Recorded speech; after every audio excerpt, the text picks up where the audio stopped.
కోట్ల రూపాయలు అప్పులు అయిపోయినా సరే ఆ అప్పులకు వడ్డీ కట్టుకుంటా సంక్షేమాన్ని చేస్తూ అభివృద్ధి చేస్తూ సుమారు 10 లక్షల కోట్లు పెట్టుబడి తీసుకొచ్చి 6 లక్షల జాబుల్ని ఆల్రెడీ క్రియేట్ చేసే విధంగా ముందుకెళ్తున్నాం.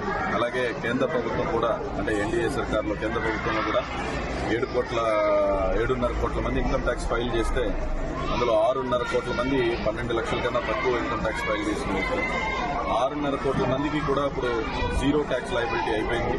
అంటే మోస్ట్లీ ఇందులో ఎక్కువ మంది ఉంటారు కాబట్టి ఉద్యోగస్తుల భారాన్ని ఎలా తీర్చాలనేది కూటమి ప్రభుత్వం ఇప్పుడు ఆలోచించి వాళ్ళందరికీ కూడా జీరో ట్యాక్స్ లయబిలిటీ చేశాం. అలాగే వాళ్ళందరూ కూడా ఇప్పుడు రానున్న ఎన్నికల్లో ఎమ్మెల్సీ ఎన్నికల్లో కూటమి బలపరిచిన పేరాబత్తుల రాజశేఖర్ గారిని నెంబర్ 1 పైన అది ఒక్కటే వేసి అంటే ఓట్ని ఇన్వాలిడ్ చేసుకోకుండా వేరే ఏది పెట్టకుండా అది ఒక్కటే 1 పైన వేసి ఆయన అత్యధిక మెజారిటీతో గెలిపించాలని అలాగే ఆయన గెలుపు కోసం కృషి చేసిన టీడీపీ జనసేన బీజేపీ కార్యకర్తలందరికీ కూడా నా హృదయపూర్వక కృషి చేసి 100 పడకల హాస్పిటల్ చేస్తాను. ఒక్క విషయం సార్,